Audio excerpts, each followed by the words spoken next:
Oh, with Coley during that time. Oh, yeah. Yes, sir. What about number 4, Sergeant? Well, neither of them had a meal during that time. As a matter of fact, they were on a job. They had a case on 93rd Street. An old lady overcome from a gas case, one of those defective hot water heaters. Well, that kept them pretty well tied up until about 9:15. Yes, I was over there for a while. I saw them. Sergeant, you had these two jobs, the gas case and the child injured. You didn't instruct any of the other cars to move up into that territory during that time? No, sir. We were adequately covered up there. Let's see that telephone record, Sergeant. Yes, sir. See, this shows car 5's ringing time is 35.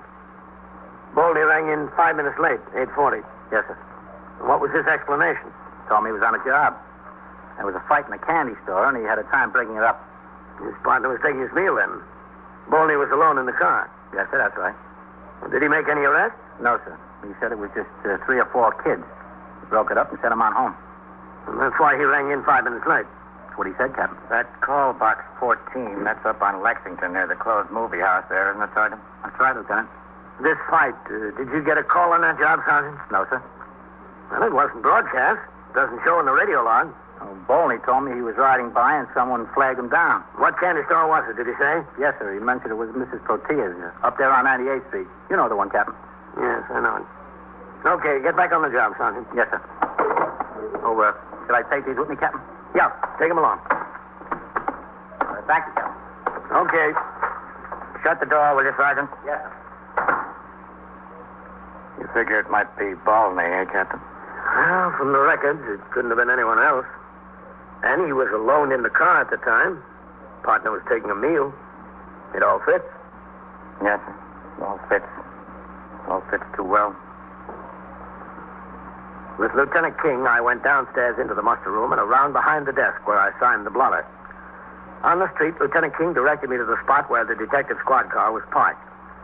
We got into it and drove uptown on Park Avenue past block after block of fine apartment houses until we reached the point where the New York Central tracks emerge from the 50-block tunnel to Grand Central Terminal.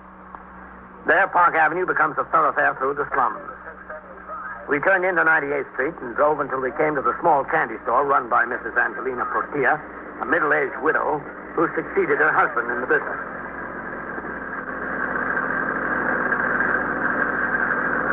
Yeah, she's still open, Captain. Good. You want to talk to her? Or should I? Oh, I'll talk to her. Okay. What about Balney? Any previous complaints against him? No, nothing of any kind. No, that's good. She's alone in there. No.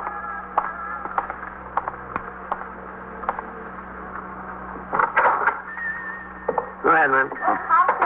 Hello. How have you been? Hello, Miss Protea. This is Lieutenant King. Miss Protea? Lieutenant King. We've met. Yes. When you caught the robbers that came in here and took my money and I came to the police station. Last year, remember? Remember when you caught the robbers, the 2 men? Oh, yes, I remember. Not the last time when there was only one robber with a knife. It was the time before when there were 2 robbers, one with a gun. The 2 boys from 113th Street. That's right. What's the matter? You could never find the one robber with a knife, huh? He got more money from me. Maybe we'll still get him someday. Miss Protea. Yeah, Captain. Oh, a nice soda, gentlemen, huh? A plain chocolate all with ice cream. No, thank you. Oh, go on, have a soda. No, thank you, Miss Protea. All right. Miss Protea, was there a fight in here tonight? A fight? Yeah, in the store here. Was there any kind of disturbance? Not a fight, exactly. The boys were in here, the boys from the block. An argument. There wasn't a fight? All right, it was a fight. But they didn't fight much. They didn't hit hard. The boys fight almost every night. Did a policeman come in and break it up? A policeman? Yeah, was there a policeman in here tonight? No policeman came in here. Excuse me, the telephone. You sure? I'm positive. Hello? Who? Oh, he don't live here. This is the candy store. He lives upstairs next door. What? Yeah, you sure? I'll tell him. What? Well, wait a minute. I've got to write it down. Academy 2. What? Academy 2, 3098. I've got it. Who? Jose. All right. I'll tell him. Very important. I won't forget. Goodbye. Goodbye. Telephone numbers. I've got to take. All I've got to do, telephone numbers.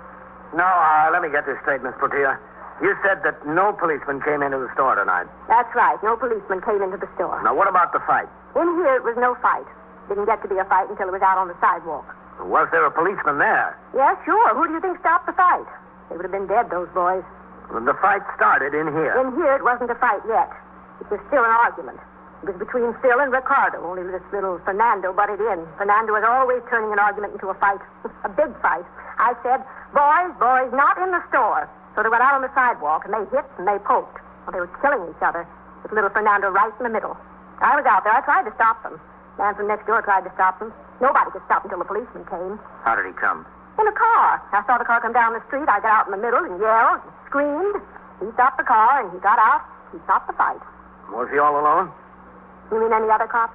Yeah. Well, then? No, himself. That's all. Just himself. How long did he stay here? Oh, a long time. Phil and Ricardo, as soon as he said stop, they stopped. But this little Fernando, he wanted to fight. He wanted to fight Phil. He wanted to fight Ricardo. He wanted to fight with everybody. Was the officer here 15 minutes, would you say? More. He had to first get Phil to go home, and then Ricardo. Fernando, he didn't want to go home. Policeman had to stand there with him and talk to him. 15 years old, and he wants to fight like a bull. So little like this, and all he wants to do is to punch and fight and hit.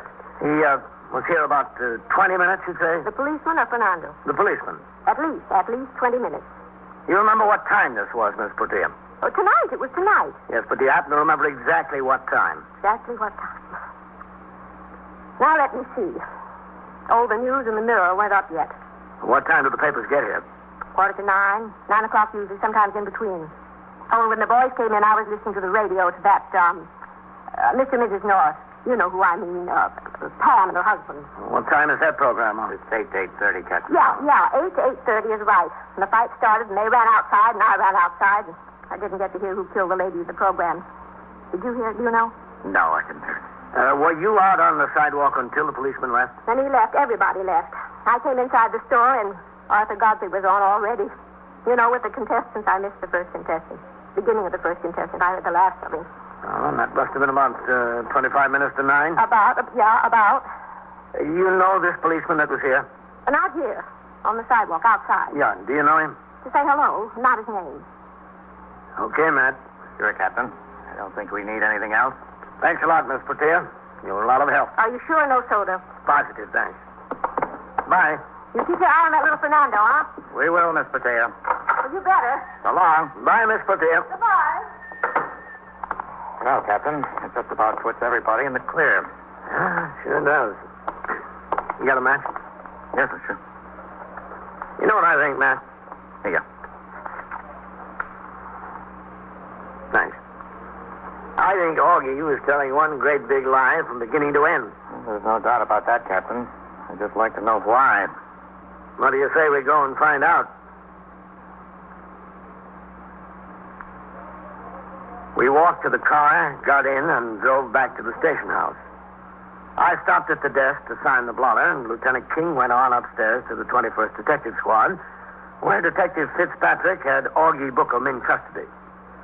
At the desk, Lieutenant Gorman told me that things were quiet in the precinct, and I walked through the back room, up the stairs, and into the Detective Squad office. Did Lieutenant King go into his office, Steve? Yes, sir. He and Fitzpatrick, and that suspect. Okay, thanks. Yes, sir.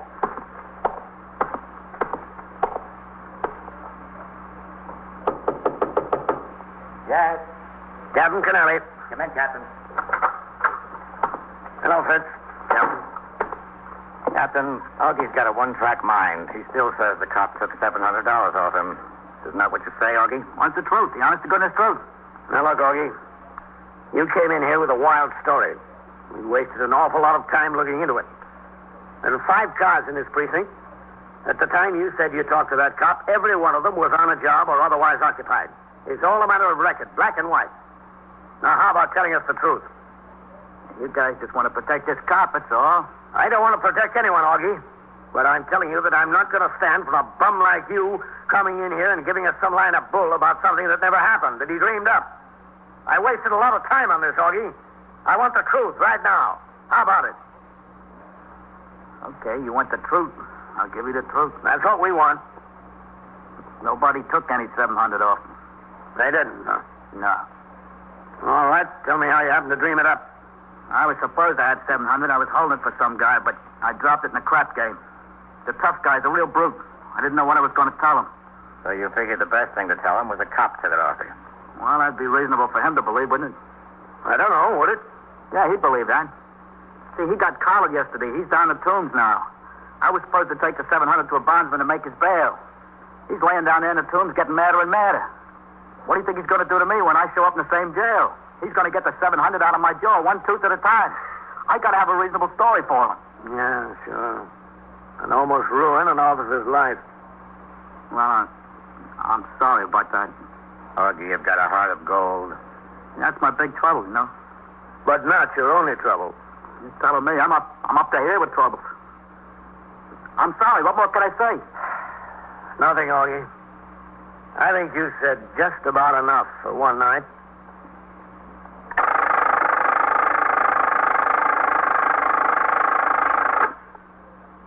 "21st Precinct, Sergeant Waters." Well, what do you mean he's missing? Missing from where? Yeah. Yeah. Well, how old is he? 12 years or 12 months? Well, is that the residence there? What apartment number? What? All right, take it easy. Talk into the phone. All right. I'll send the officers right over there. And so it goes. Around the clock, through the week, every day, every year. A police precinct in the city of New York is a flesh and blood merry-go-round. Anyone can catch the brass ring, or the brass ring can catch anyone. 21st Precinct, a factual account of the way the police work in the world's largest city, is presented with the official cooperation of the Patrolmen's Benevolent Association, an organization of more than 20,000 members of the Police Department, City of New York. Everett Sloan in the role of Captain Kennelly, Ken Lynch as Lieutenant King, Harold Stone as Sergeant Waters. Featured in tonight's cast were John Shea, Bill Quinn, John Sylvester, and Abby Lewis. Written and directed by Stanley Niss. Produced for CBS Radio by John Ives. Art Hanna speaking. Hi, welcome to Metro by T-Mobile. Hi, my dad is in serious need of an upgrade. Yeah, my phone's a fossil. He needs a new phone and a new network stat. Well, when he switches to Metro, he can get an amazing iPhone 7 with HD Retina display for just $99.99 after ID validation. Wow, $99.99? Bye-bye, fossil. Requires porting of eligible number not currently active on T-Mobile network or active on Metro in past 90 days. With validation of ID. An independent database limit 4 per account/household. 32 gigabyte model only. See store for details and terms and conditions. Celebrate the big 2020 with T-Mobile. Switch now and get 2 lines for just $90 and 2 new iPhone 11s on us. So you can take a portrait built for 2 with the ultra-wide camera. Oh, that's a good one. Oh, cute. Hurry in to T-Mobile and get 2 lines for $90 and 2 iPhone 11s on us with qualifying trade-ins. Via 24 credits for well-qualified buyers with autopay, plus taxes and fees. If you cancel before receiving 24 credits, you may owe up to the full value of your device of $699.99. Contact us. Qualifying port-ins and finance agreements required.